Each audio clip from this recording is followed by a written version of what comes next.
Episode 6, season 14. It says episode 2. Do. There we go. We are on. Hello, So, hello. Oh, there, yeah, the only 2 comments are me right now. Hey, welcome, Pillage Overload. Welcome on Facebook. Welcome to YouTube. Hi, Bobo. And first and foremost, before we even start tonight, we want to say Happy birthday! Happy birthday, Bo! You get big kisses and hugs from your lovely pirates when we see you soon. Welcome to the 40 Club. Welcome to the 40 Club, yeah. 40 and above. Glenn. Hi, Janet.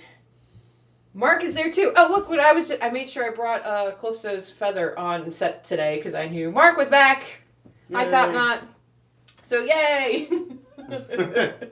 We're thinking about you guys still. Yeah, we're super excited. You guys getting down there and all that, and just positive vibes for things moving a little smoother going down there. So happy that you got your stuff down there, and Mark's back. So yeah. yes, Mo. I know you had an awesome time up in the mountains this past weekend because it would snow.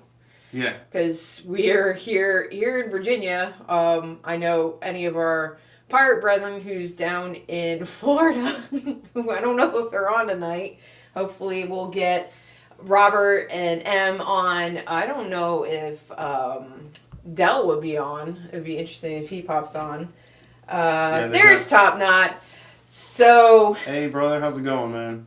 Welcome back to the good old United States. So we had about 1.5 inches of snow here. A dusting. It was really nice and fluffy. It was the gorgeous snow where it's nice and fluffy. It's so fluffy! Yeah. If there is such a thing as gorgeous snow. When it's fluffy and I can use my windshield wipers to get it off and not have to defrost it, it's lovely. Look, I'm from Chicago, so snow doesn't hurt me at all, but dang, I moved to the south. We moved south for a reason. Yes. He's from Chicago, I'm from Jersey. We moved south for a reason, so. Yes. But welcome. So tonight's episode is about shipwrecks, salvaging, and treasure. Woo! 2 inches in Hampton. Yeah, you guys actually got more snow than us this time. And Bo actually suggested last week that we, I guess we joked about it, but doing a drink called Shipwreck. Yes. So that's what we're doing. She sent a drink called Shipwreck, and that's we're gonna get right into it and down some Shipwreck. Well, when we say what's in it first, or you're just really anxious to drink it? Just go ahead and say what's in it. I mean, we waited. Should do both. We waited 2 hours for this, The last 2 hours were torture. It's the longest 2 hours ever. Oh my god! It's 2 ounces of coconut rum. Yeah. 1 ounce of pineapple juice. 1 ounce of orange juice, and 1 ounce of lemon lime soda. Optional with simple syrup, but me and him are really big on the extra sweet. We figured this would be sweet enough, so we opted out. So, cheers! Hashtag drink more rum.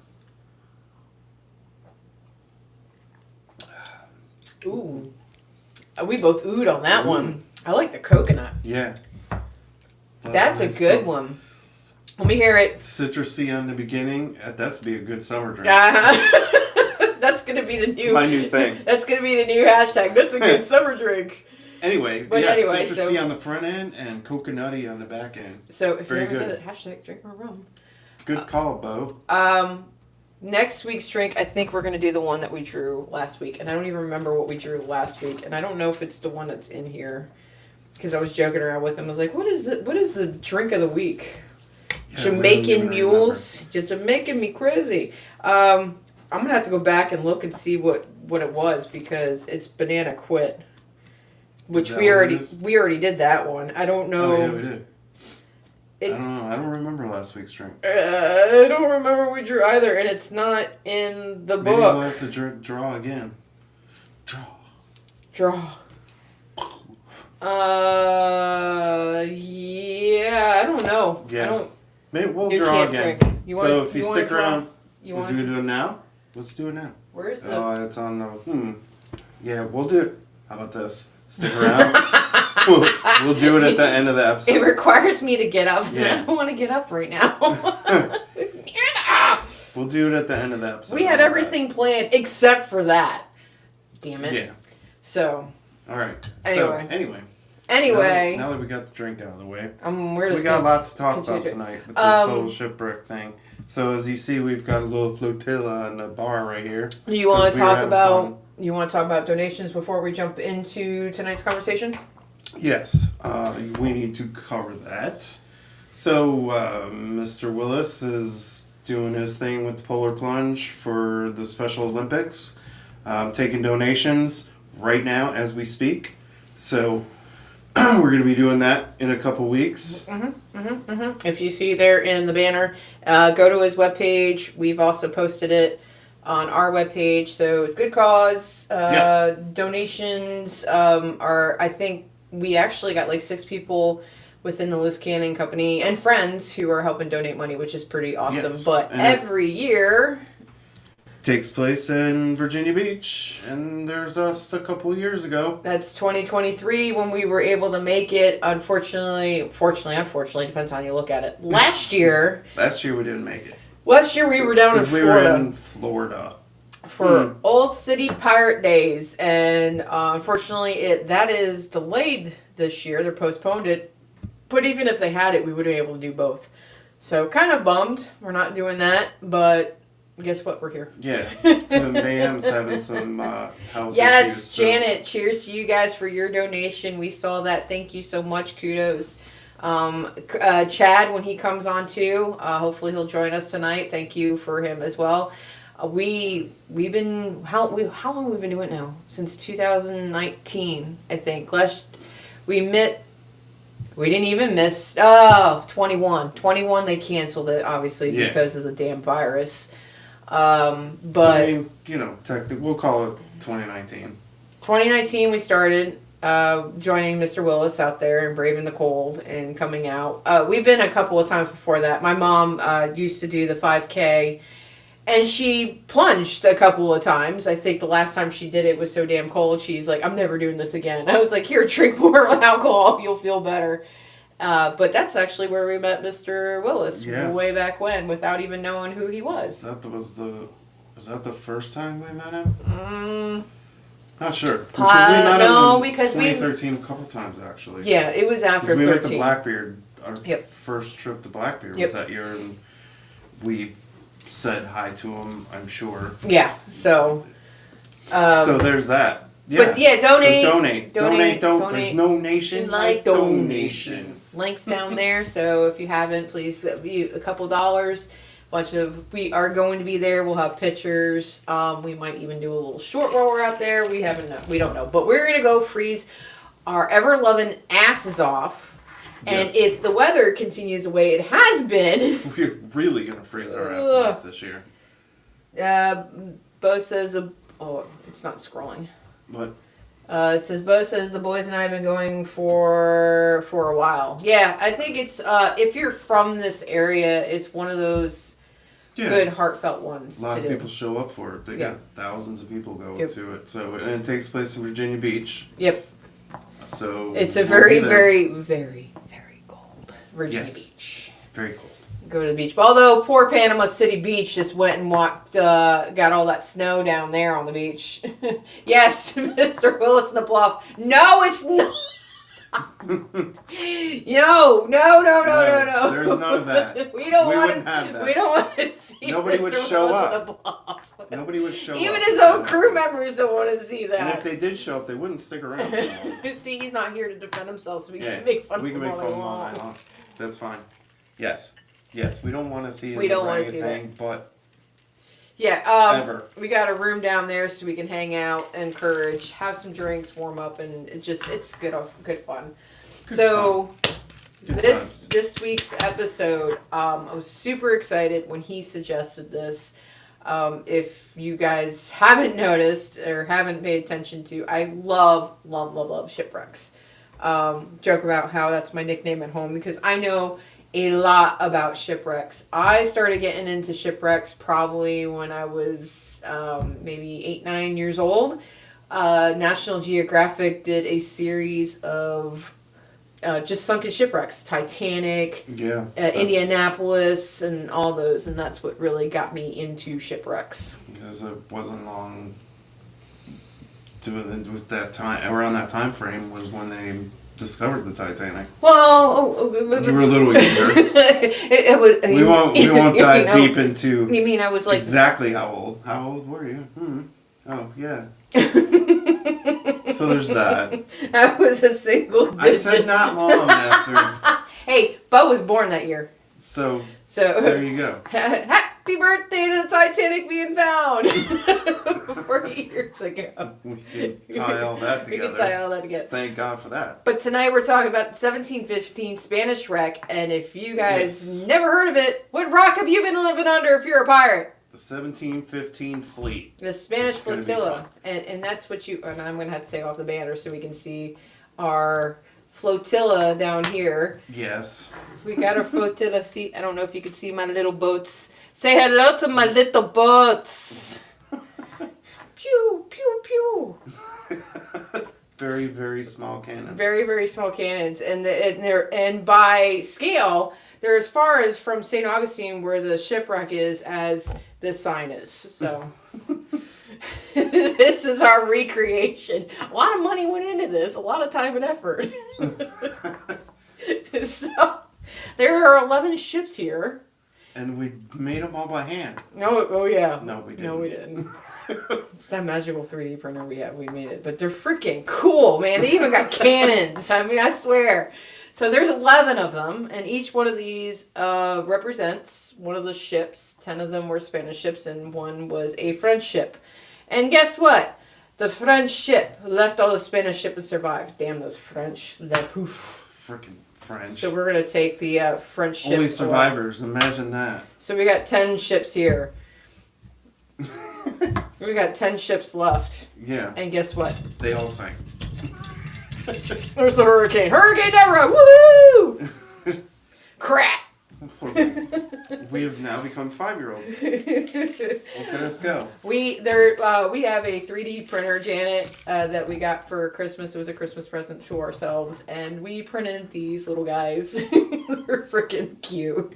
They're about an inch and a half. Because we are nerds like that. I thought it'd be fun to have a flotilla to put through a hurricane on set. Yeah, we need like Mr. Willis said, we need one of those little push sticks so we can push them around. Damon and Mr. Willis just like, you just need to.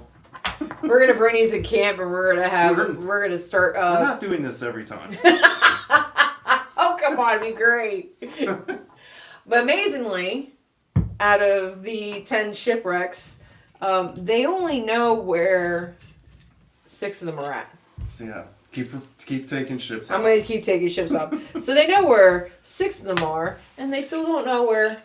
Whoop! Save me! What are you doing? It's in my boobs. Oh, I'll get that. I bet you will. Thank you. We found that one. That's my ship. That's his ship. It's my favorite ship. 4 of the wrecks, they still don't know where they are, even with modern day time. And I double checked that. As of 2025, they do not know where 4 of the wrecks are at. Yes. So, pretty insane when you think about that. It has been 310 years. Right.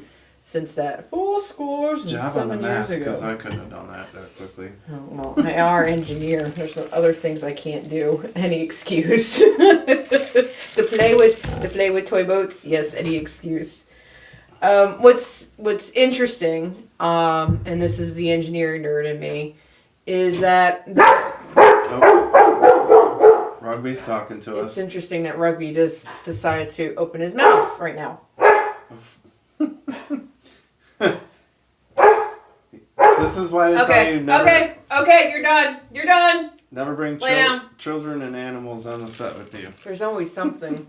So, what's interesting is that the dates when you start reading about the Spanish wreck is that Great Britain, or what they were calling now. The British are coming. We're still on the Julian calendar, and while Spain and France were using the modern Gregorian calendar, and really that's not that pertinent, except when you start talking about it's like 11-day difference. And remember, I think it wasn't when we were on YouTube, but we were talking about how must have been a pain in the ass for the English to track the Spanish when they would get correspondence and say, Oh yeah, it is. This was dated January 21st. Wait a minute, that was 2 days ago. Yeah. We were right on them when really it was a 13 days, because there was an 11-day difference on those. Hi, Tess. And back then, that meant a lot. 13 days back Oh, in 11, yeah. or however many. A couple weeks meant a lot back in Oh, God, 1715. So it was just interesting. That's also something interesting to pay attention to, because the hurricane, according to the English calendar, I think, was January 31st, but we, as a modern society, are on Gregorian calendars. Hello, Rainbow Pesto. Welcome. So that's just something as an overview. If you're ever reading the dates and you feel like, hey, wait a minute, Ballast and Lashin said this, but I read this, that's why. So if you see different dates, it depends on whose calendar they were going by when they were talking about it. Because the British like to stay in the old times. Yeah. Well, they want to be old school. Yeah. So, yeah. But out of the 10 ships, one of them you might know the name of, because I was very, very interesting. It was known by many, many, many, many names. But this one is the Urca de Lima. Now, how do you know about Urca de Lima? Yeah. Who knows the name? Who knows? Who knows? Speak up. Who knows? Or forever hold your peace. Who knows where that ship had a big part? Oh crap! I didn't. Oh, we'll go back here. Before we go to Urca de Lima, we could show the calendar map. But yeah, let's talk. Go ahead, Fu. We'll finish the conversation. Sorry, we're bouncing around. Anyway, we're getting excited. We got visuals again this week. So, yeah. This ship was the treasure ship in the series Black Sails. Who's seen Black Sails? Who hasn't seen Black Sails? Who hasn't seen Black Sails all the way to the end? I still haven't seen the damn We never watched the last season of it. Of anything. We're idiots. We never watched the last season of anything. I know. We own the whole... We own them. And we own them. We own it, and we binged them, and then we were like, and then we stopped. We just got tired of binge watching. Yeah, because we have a life. That's how that works. But anyway. So, Flint and all them are talking about the Urca de Lima is like the big ship that they're chasing, and they're trying to get a hold of. It was a huge part of the plot in that show for multiple seasons. Because of Nassau and all that. We just thought that was interesting. Well, what's also interesting is that Nassau, the time frame with Flint and the characters and all that, is the same time frame that Urca de Lima did go down. But I was reading about it. I was like, wait. I know about this one, Urca de Lima. So one of the cool things about that show is their mixture of reality and mixing it with Treasure Island. Mm-hmm. So this being the reality part of it was kind of cool because, you could mix in things like that. I think it's always cool as... made the show more believable. I also think what's awesome is anybody who gets into the pirate history and wants to learn more about it, when you're watching those fantasy or high drama and any of those shows and there's a hint of reality into it or the historical piece of it, and with Black Sails, it's fantasy mixed with historical information, unlike Pirate Kingdom, which we won't go into. It was super cool, and Urca de Lima was a 305-ton ship, which is a massive ship. It's not a small ship. So think about, for you East Coasters, if you look at the Neo Trinidad, that was a 150-ton ship. Mm-hmm. So twice the size of that ship, basically. Which is in St. Augustine right now, with the other irony of just like putting the circle around that one. They're probably shoveling snow off of it as we speak. You're right. Wait a minute, I don't know if snow got always in St. Augustine. No. Anyway, but think about, like, size-wise, it would have been similar to the Black Pearl. Like, the Black Pearl was probably around a 300-ton ship. Those were... Because I think there were... It was an ex-Dutch ship. That was also something else. The Urca de Lima was an ex-Dutch ship. And I don't know if it was an ex-slave ship, but obviously the larger slave ships were... The slave ships were larger for the space on that, so... definitely when you start talking about the wreck from 1715 and what brings into, like we said, but into the modern. It's hard to tell because, they measure tonnage on ships different ways. Sometimes they measured it by the amount that the ship held, like the size of the interior of the ship, and sometimes they measured it by the actual weight of the ship. So, getting the actual size, we can pretty much estimate and guess. You say, she was a big girl. Yeah, she was a big girl for the time. Held a lot of treasure, obviously. The print was a success. Oh, yay. We're printing something as we speak. Yeah. It's a new coaster. We're playing around with something. Another interesting, when we start talking about historical and modern media and movies and all that, one of my other favorite movies is Fool's Gold. I don't know if any of you guys seen Fool's Gold with Matthew McConaughey. Mm-hmm. All right. And Kate Hudson. If any of you know anything about that line, it's the first line he ever said in a movie. And it was improv. Yes, and he improved it. He would improv it. So, anyway, just a little movie trivia. We like to throw that in there because we like movies. But Fool's Gold was filmed in 2008, and it actually took pieces from the 1715 wreck and the 1733 wreck information because it was based out of Key West. And they talked about like the Queen's dowry and all that. And when you read about the 1750 wreck, they actually talk about the Queen's jewels and the King's jewels. Like the story they made up around it was very, fake, very. It was based an in O'Day, truth. I guess. Yeah. It was an O'Day. O'Day. It was kind of based in truth and kind of made up. Oh shit! It's in Spain now. Thanks, Bo. It didn't get snow. Now Trinidad made it in Spain. Oh, okay. It was yachted or whatever. Yachted. It was yeeted. Oh yeah, they don't sail it all. It was yeeted. It was yeeted. So with ships like that, is that how that works? With ships like that, they don't sail them all the way across the ocean. Dazed they and actually confused. put them. They have ships that are specially made to carry yachts. If you've ever seen them, but they're actually pretty cool. They will float the yacht. So if you've got your yacht, this ship will sit just underneath the water, and they will float the yacht over the top of it and line them all up on there, and then bring the ship back up out of the water and carry the ships all the way across the ocean to wherever they want to go. Yeah. It's kind of cool how that works. So little tidbit of information you didn't know. Hello, Steven. He's on Facebook. Welcome. Hey, how's it going? Welcome to the show. We're talking the 1715 fleet. And what I just shared on screen right now, other than our wonderful faces, is actually a map of the... Hi, Adam! Was the two fleets that took off. I guess took off, if that's the proper term. Left from, and I can't even read my own notes. Anyway, they both left and they met up in Havana, which is what you're seeing there. Havana, Cuba. And then... I knew that was coming. And then they went up the Florida coast because they were catching the Gulf Stream. So, and that was the easiest way back then for them to actually catch a ride home. So they hitchhiked on the Gulf Stream back home. But some historical context of it was obviously the War of Spanish Succession was over before they went and traveled.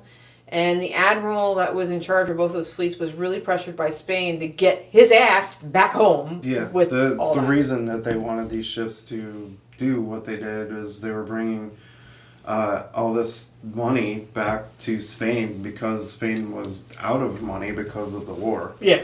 Wars are expensive, apparently. Yeah. Yes, they are. Yeah. Go on. Sorry. No, you go. You go. So, 10 ships sank. Wait a minute, why do we not have 10 ships up here? I don't know. Oh, we got 6. Sorry, we got 6 and 4. Ooh, I can't count right now. we know about 6. The other 4, they sank. We just don't know where the hell they're at. You are an engineer. Shut up. Anyway, so originally they thought there were only 1,000 fatalities by word of mouth coming down, and then back in 2017 with Cuba, they actually found some records that said it was 1,500 fatalities in there, and that was insane. Who found that? Our good buddy Josh Gates. So we talk about him a lot on the show because he did a lot of pirate shows, man. Yeah, he did a lot of shows on piracy and obviously shipwrecks. So he did 2 shows on this particular wreck. I guess these wrecks. Would we say it was 2 shows, or was it really one and a half? It was pretty funny because we were watching it the other night and doing our research, and we watched the one whole show, right? And from 2017, that's the first one we saw, and that's where they found that's when he went to Cuba and found the records of the 1,500 passed and all that. And then we throw on the second show. We're like, oh, from cool, 2019. He has a bunch of different stuff he wants to talk about. No, what it was is he basically replayed the first half of the first show. And then I think he played the whole show in the first 20 minutes. Yeah. And then did the last 25 minutes on new stuff. So you're like, what are we watching? The second part of the show was more of the tech that they were using. In those shows, he got permission to go into the archives in Havana, in Cuba, which has never been, they've never let anybody in there, especially with cameras. So it was pretty cool that they got to go in there, and when they went in there, they discovered by looking through the old letters and accounts of this particular shipwreck, or these shipwrecks. Yeah. I keep saying this shipwreck when it's multiple shipwrecks. It's the event of a shipwreck. 1,500, the accounts from then say 1,500 people died, not just 1,000. So the admiral of the fleet was the only one. Deadlier than originally thought. I think there was a little over 2,000 sailors total. So you talk about it was probably one of the worst. Of them survived. One of the worst maritime at that time. Maybe even then, if you start thinking about it, like 75% of the people died. The admiral survived. And the French. And the French. God, the French survived. Oh God, yeah, the French. I don't know if the 500 include the French that were not even there. I don't even think they knew. Didn't they say they didn't know? They didn't even know. They had no clue. They got over back to France and like, allez no. Well, if I remember right, they were sailing ahead of everyone else, which is why they were because they didn't catch the storm like the rest of the fleet did. Yeah, right? They were a smaller ship from the rest of them. Were able to move around a lot faster, some BS like that. But they didn't wait up. The whole reason why they were with them is because they were all scared about pirates. Howdy, Willis. They were all scared about pirates and all that. They're like, "Oh, we're gonna stay with the Spanish," and then they're like, hauling ass. And then they're like, "Oh, you guys are slow. See you later. The pirates will get you. We're out of here." So they're hauling ass to get back, afraid of them pirates. Yeah. So no, yeah, it was that pirate hurricane is what got them. Of course, the French survived. Oh. But, so anyway, I mean, that whole trip was delayed like 2 years to begin with too, and they didn't want to go, but because of like he said, imagine if they would have gone when they actually were supposed to, they would have never probably hit a hurricane. No, but they would have hit pirates or privateers. Excuse me, because they were in the middle of a war. Yeah, we got to use the right term. Why they didn't go before? Yeah, because they were in the middle of a war. And there's no Spanish settlement. There's no Spanish settlement between Cuba and St. Augustine. Which is crazy. Yeah. It's a long stretch. Although right now in Florida, they're probably feeling... I read that too. A little shrinkage. Florida's going right now. Which is crazy. That because Florida was a Spanish settlement back then, you would think that they would have had more... Yeah, they were looking for the meet and greets. And Willis was like, they were waiting. Yeah, they probably did. That's what they get. That's what they get for thinking, those damn French. Anybody who's on is from France. I love you. We appreciate you being on. So yeah, that's what the trucks of, but the part about the records, me and him, what he was talking about. Imagine if the Spanish settlements were Cuba and St. Augustine. That means those were the two settlements. Imagine the amount of records that are still in Cuba that we have not seen. Yeah. That's the part that like absolutely fascinates me, and I'm really like because Josh only got probably to spend a couple hours in there. You know, it's not like he could stay for days and do a whole bunch of research. Oh, I mean, we don't know too much about it. Yeah. I mean, they went in 2017 and they repeated in 2019. So, well, I mean, time travel. As far as the way the show was laid out, they made it seem like they weren't there for very long. So whether or not they got to stay there for multiple days and do the research, we don't know. But yeah. I can't imagine that they did. So it was just really cool, and I'm very interested. And this is 2017 when they found those records, and I don't know if anybody else has gone down to try to go into it. From somebody who's done research into like the Library of Congress and even Library of Virginia here we're an archive or our library here, and we've gone to do research for a bunch of different other pirate stuff and all that. And it's a massive, historical, and they have different areas with the older... Being in Virginia, you know, and where we are, there's a lot of history has happened here. And microfilm. Screw microfilm. Just FYI, I hate microfilm. Yeah. So this is a very historical area, so you can imagine libraries around here have a lot of historical documents and things like that. So searching those things takes some time. Oh crap! What are you doing? I'm hitting the wrong layers when I'm clicking around. All right, it's on. It's on. Fine. So what was interesting about the Urca de Lima is it sank in shallow water. Very, very, very shallow water because they actually used it for a shelter part of the time while they were diving the rest of the wrecks. It was like their headquarters, and because it was so shallow, they were able to get all the gold, salvage probably most of the gold off of it. What you're looking at on screen right now is a map Ballast found showing all the different wrecks up and down the coast. Let me rephrase that. The 6 wrecks that they had found up and down the coast. They haven't found all of them yet. 4 of them, they have no clue where they're at. And one of them, I think they don't know the name of it yet. I'm not sure as of whenever. I know as of when that was from this map. Yeah, I don't know if that map shows it or not. I didn't pay attention. I didn't either, but I think from the Expedition Unknown episode in 2019, they think one of the wrecks they found was the Concepcion. But half of these ships got like 600 words in their name. Yeah, because they're Spanish. They're Spanish. So when they were doing the diving on these wrecks, plural, multiple, they were using slaves and Indians.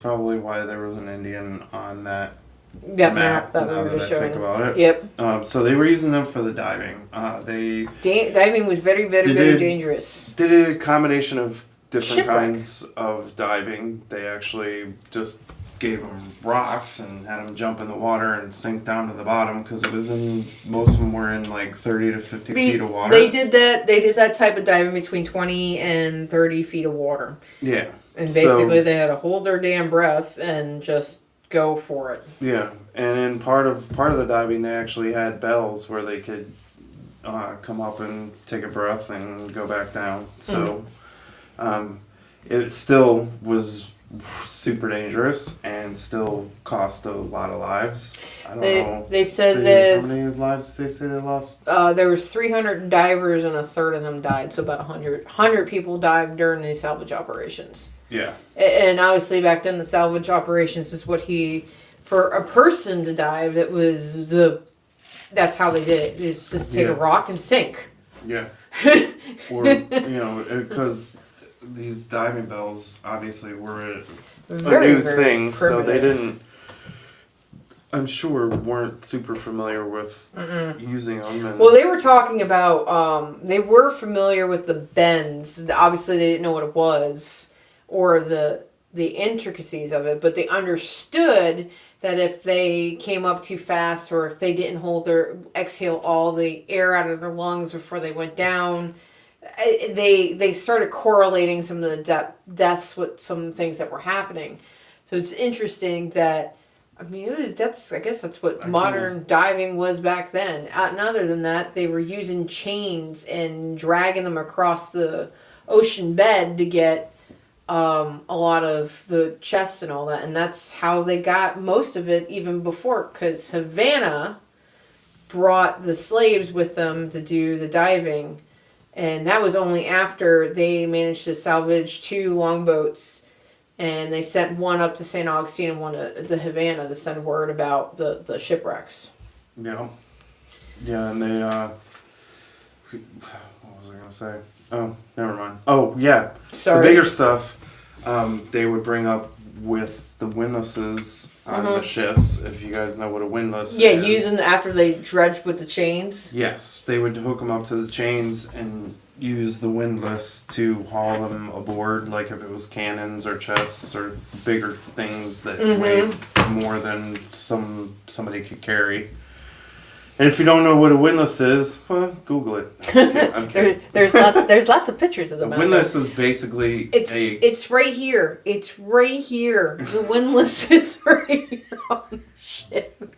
And no, Top Knot, they don't float. Or where's one? Whoever said put them in our drink and watch them float. I'm not going to do that right now because I want to drink my drink. Trust me. Wade was like, do they float? I don't know if they float. If you know what the capstan is what they used to raise and lower the anchor. The windlass was also used for that, but it was also used as a crane where they would run rigging up to the yardarm. Whole flea in my hands. I got a whole. Sorry. They would run the rope up to the windlass or up to. See, now you're fucking. I am so sorry.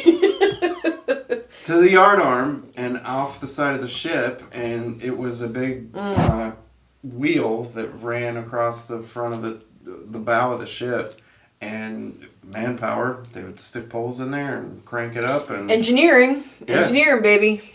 Use that gears and wheels, raise and lower the cannons and the chests and all that kind of stuff. Yeah, that, and we're gonna probably end up talking more about that back in March because we always got to do an engineer episode. Nerd, but that was really how they got most of it up. And the wreck happened in July, and by September, they actually had enough treasure they recovered from a lot of these operations that they actually went to sent more notice to Havana and asked for armed guards to come back to be able to protect the treasure. Top Knot saying? We're sipping a bit of the black tot, and Willis says, nice. I'm hitting the bamboo. Now you're a Commodore with your new fleet. Congratulations. Sorry, I was going, I got the small fleet in my hands. I got the small. That's a big hand. Shut up. Compared to the ships. Yes. I'm holding 4 of them right now in my hands. So anyway. But yeah, so in September 2015, I did it again. September of 1715 is basically a month and a half after the wreck. They had enough of it where they asked for reinforcements to protect the treasure. They had enough. And essentially by October of 2015, you did it again. God, get that! 1715. Not 2015. Let's just all have a moment. I swear we have not really had that much. Let's all have a moment. I was typing this shit up when I was doing notes and my research and all that. That's how bad I keep doing it. Which is why she's making this mistake. Again! I'm surprised I haven't done it. So So in October 1715, they eventually decided basically salvaging was done. They felt they got enough of everything. They took care of it. But they still had their camps on the beach, and they still continue to salvage. And they actually continue to salvage until 1718, even though they decided that by 1715 that they would be done with What? 2015? Salvaging. So they did recover 5 million pieces of 8. $1 billion. But of course, you got to figure that as soon By as October of what year? 1715. All right, cool. Just checking. I mean, 2015 still back in time. It's not like I'm talking the future or anything. So Anyway. yeah, reports spread. Yeah, well, you got to think too about how obviously they sent communications to St. Augustine, and they sent communications to Havana about the fleet wrecking. And by this time, Boston had been in the Boston papers. Boston newsletter. So it worked its way up the coast, and who found out about it? Your boy. Sam Bellamy. But see, the problem by this time,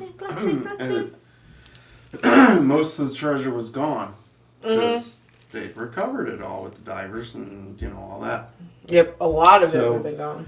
When Palsgrave Williams? Palsgrave Williams. And Sam Bellamy. That man's got his first name is Palsgrave. By the time Palsgrave and Sam left, where were they, Massachusetts? Left up in Massachusetts, and they were a little bit late. Yeah, they were running a little late. It was about January 2016. No, January 1716.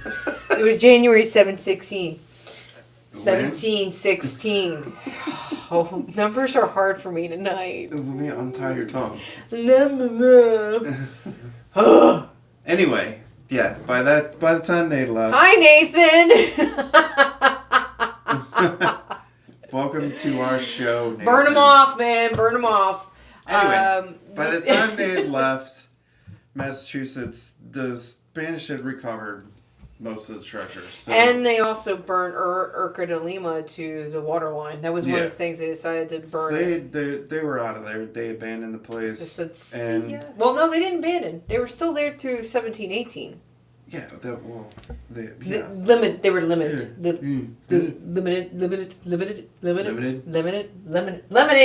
Limited. So when did Bellamy actually leave to go? He left in 1718, though, didn't he? So No. Bellamy showed up in January of 1716, and they kind of were like, "Hey, there's nothing here," and then that's when they turn around to piracy. But then before it slowly got abandoned after that. Yeah. It was. I think by then, yeah. By then, everybody realized that the shit was gone. But what we totally missed talking about was Jennings. Yes, Henry Jennings. And if anybody knows anything about Henry Jennings, and actually, I think he was a sweetheart. Pirate Kingdom actually, I think, portrayed him accurately because he was an ass. He was not a nice person. He was not. So he captured a Spanish mail ship. Actually, because of all the communication going around in Havana and all that, the governor of Jamaica was like, "I want a piece of that." Because when didn't the governor of Jamaica want a piece of something? And because none of the Royal Navy would agree to saying, how dare you ask me to do that? And the pirates were more than happy to give it to him. Well, he was because they wanted somewhere to stay. Jennings was a privateer. He was still whatever. Yeah. Mm-hmm. It's like Henry Morgan was a privateer, right? Mm-hmm. And this is way after Henry Morgan. Yeah. We're not talking Morgan about... was not... in this time frame. Yeah. Nope. He was not the governor of Jamaica at this time. So Jennings took the challenge and went up there with another ship, and they captured a mail ship in December 1715.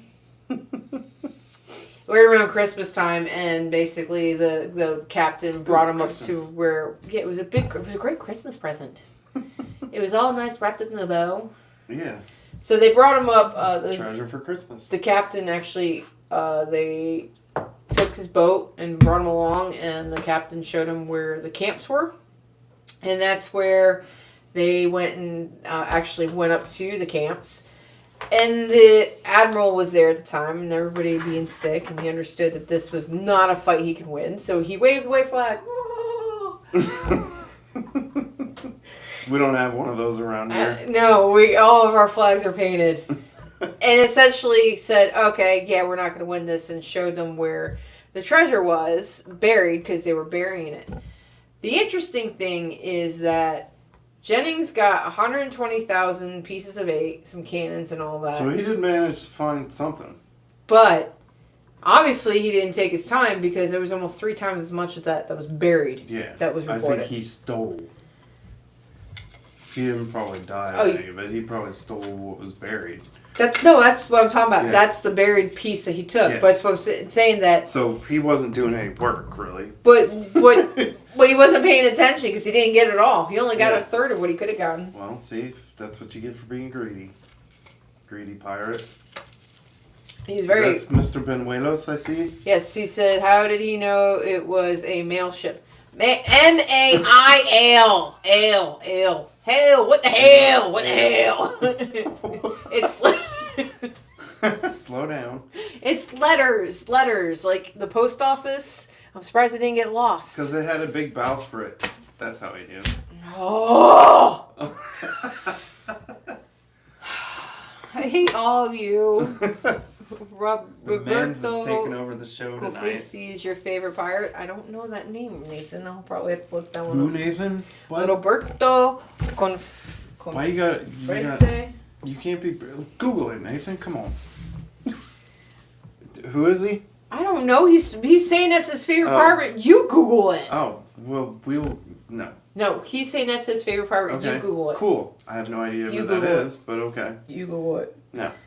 Tell us who that is, Nathan. Anyway. Share. Jay. What? Alright. So we're talking after about Jennings. Well, Jennings basically just he just went and wiped him out, and at that point there wasn't much to wipe out. Next slide, and please.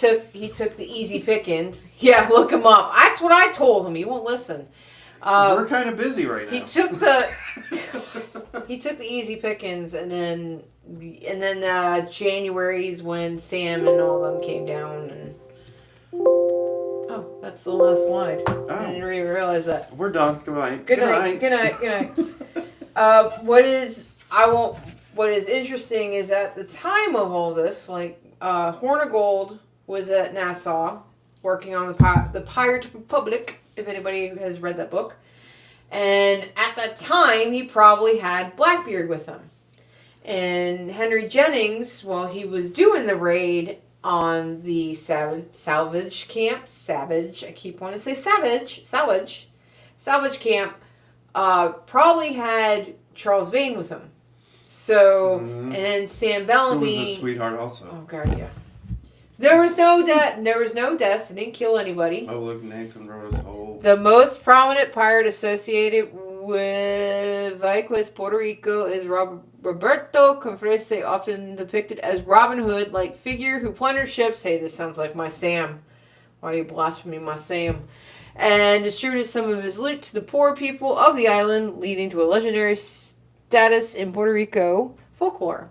He operated primarily in the waters around Vieques and used the island's secluded bays as a hideout, making him a significant part of island pirate history. I'm going to have to do research on him. Cheers to that guy. But he sounds like... He needs to drink more rum. Sounds like he's mimicking Sam Bellamy. My Sam. Who knows? Pirates, they're all the same. But obviously this is like the biggest Golden Age Piracy era. Yeah. So you got Sam Bellamy and Palsgrave Williams who are out there, who eventually go and are with Jennings, steal a ship from Jennings, and then go to Hornigold and be part of the Flying Gang. You got Blackbeard, who is with Hornigold at the time, eventually becomes obviously the biggest thing. Becomes himself. Calico Jack obviously is not on the scene at all. There's got to be some goodies lost and still buried around there. There are. Yeah, they're still finding stuff. There's still a don't get it shit wrong. ton of down there. They don't call it the Treasure Coast for nothing. No, I think in 2015, not 1715. In 2015, they Republic is an awesome book. It is. They found another shipwreck, or at least remnants of one, and they pulled up. Oh, what did they say? Like 8 million or something like that in coins still. Mm-hmm. It's insane. Yeah. And there's still more out there, and that's what's even crazier. One of the guys Josh talked to was actually, he was running the swamps inland. So his thought was that some of the treasure washed over the outer islands and washed inland, and he's found some stuff. I don't think I have written here what they were assuming. Well, you gotta assume there's 4 ships they've never found. 4. Yeah, so there's still a lot of treasure out there. And if they're still figuring, and Mel, this stuff's still washing up on the beach. And Mel Fisher, and I guess we probably should have started with this. Mel Fisher found the 1733 shipwreck in the Key West. And that's got the Atocha, which is what everybody talks about, the Atocha coins and all that. And Margarita, the other 2 ships are down there. Margarita is actually, there's a group in Tampa, Florida. Santa Margarita. Santa Margarita. There's a crew down there that flies at those colors and all that. Yes, Jeff DiPolito's crew. Jeff DiPolito, my order brother. So he found that one first, and then he found this wreck. So Mel Fisher found both of them, and then I think they call it the, There's another group that ended up buying the rights of it called the Eight Pieces Royale or something like that. And they essentially every summer have to get permission from Florida to go and look at targets to try to find to find these last 4 wrecks. I like how we got the 6 ships sitting up right now, and we got the 4 wrecks down here. I don't know how we did that. That worked out well. We got 4 wrecks down here. We don't know where they're at. We have no clue where they're at. So they're right here on the bar. They're still looking, and they're still trying to figure that. We found them. And actually, sorry, I'm clicking too fast. That's the. There we go. That's the Urca de Lima. That is a painting by William Trotta. What happened to our comments? Because I'm clicking around on items. They're still there.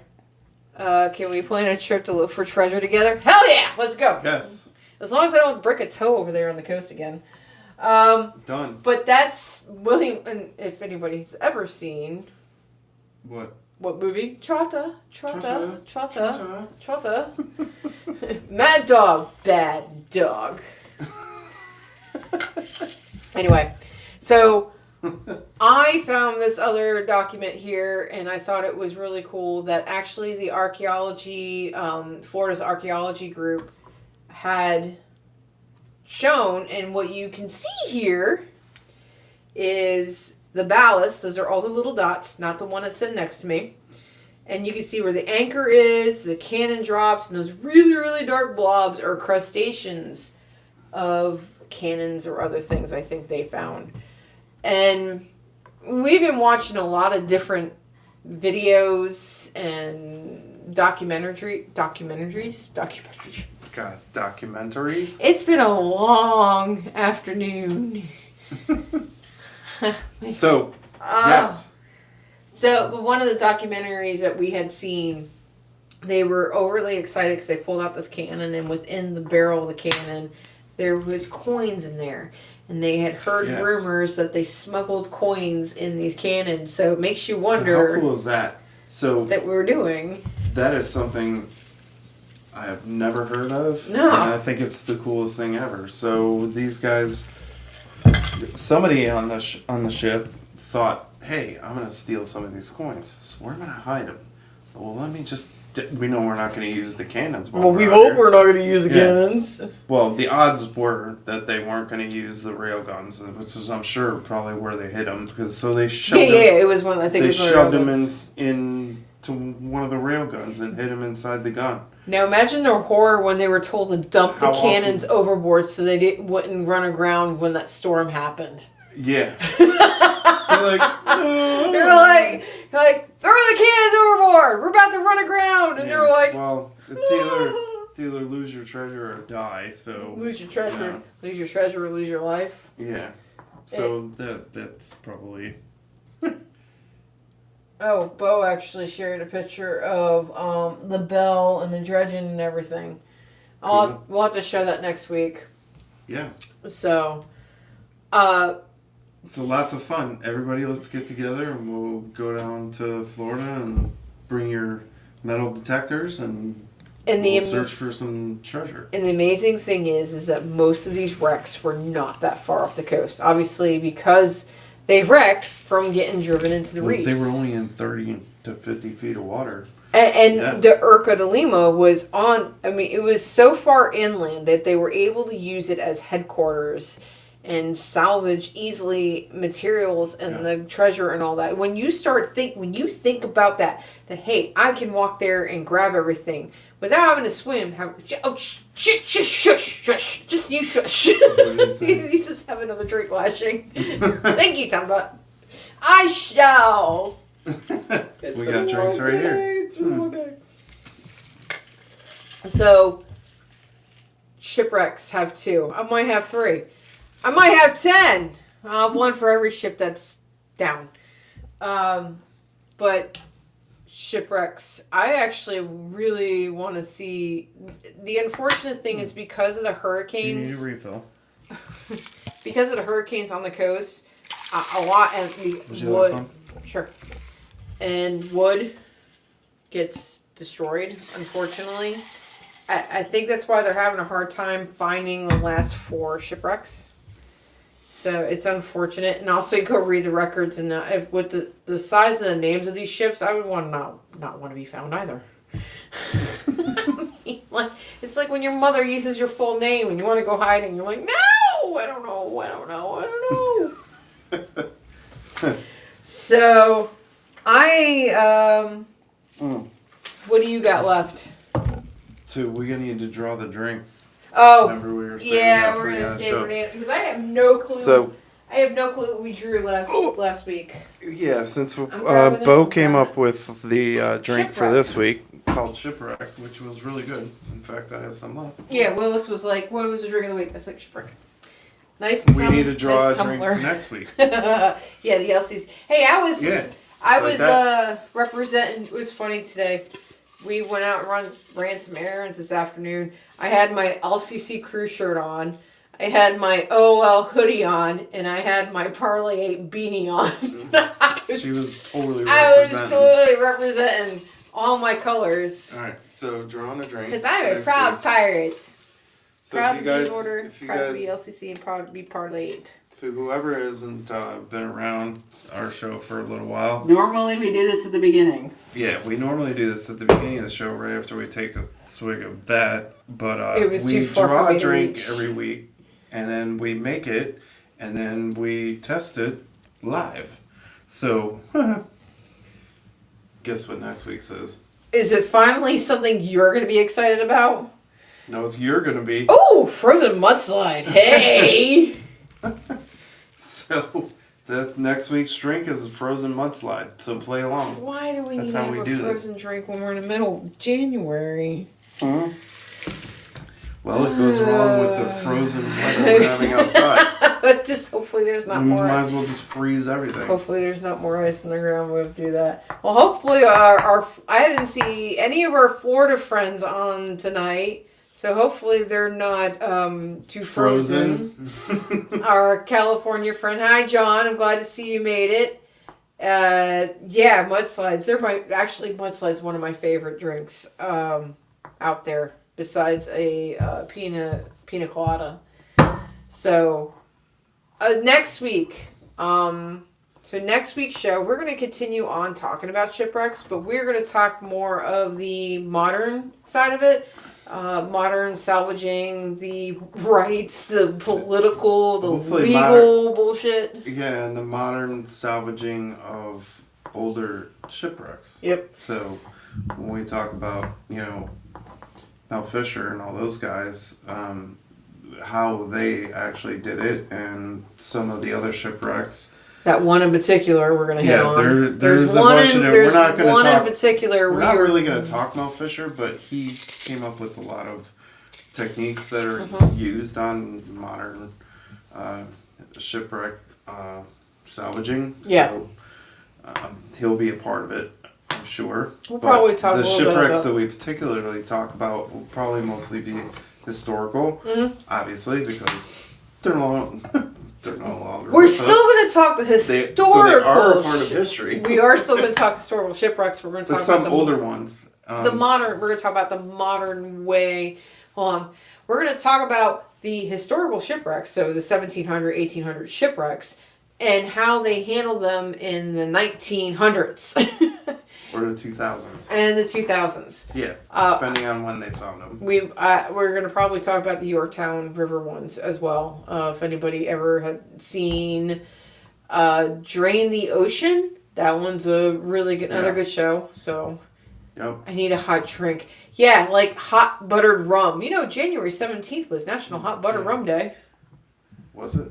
Yeah, I forgot to post about that. Damn it. We could have had a hot buttered rum. Maybe we'll have to do that next week too. Or the week after, because I'm sure it's still going to be cold. I'll do a hot buttered rum and save the frozen mudslide when it's not cold. Yeah. And then the week after that, he's on. Do you want to ask? Hey, Willis. You need to come on the week of Polar Plunge so we can talk about Polar Plunge. And other LCC charity events that are happening through the year. And just LCC in general. Yes, Mark. Yes. What is he? He says we need to come see them on the beach in Mexico. Oh, yeah. Hell yeah. Look up Flip. I'll have to look up. Yeah, I'll look up the drink Flip. I actually never heard of it, but I'll look it up. Hell yeah, we'll come see you in Mexico. I love the little town that you guys are living in. Looks really cool.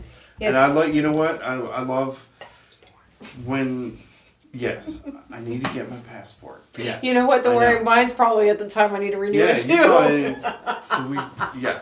We need to renew our passports. So when that happens, yes, I love the town that you guys are living in. It looks really cool. I saw the pictures you posted of it. Willis says, yes, let's do it. Sweet. So, episode 4. Week of Polar Plunge, which is the second week of February. Yeah, we'll bring him on. Let's talk Polar Plunge and the years that man has been doing it. Yes. And we'll also talk about the other charity work that LCC has been doing and even what the other different crew members have and the diversity of the group. Yes. We'll just talk that. And you guys can open your wallets and donate. And those have donated. Thank you, Janet. Yes. Thank you. The other, I don't know if we actually talked about this last week. The other thing that we are going to hit on when March rolls around is Jacobites. Did we actually talk about that?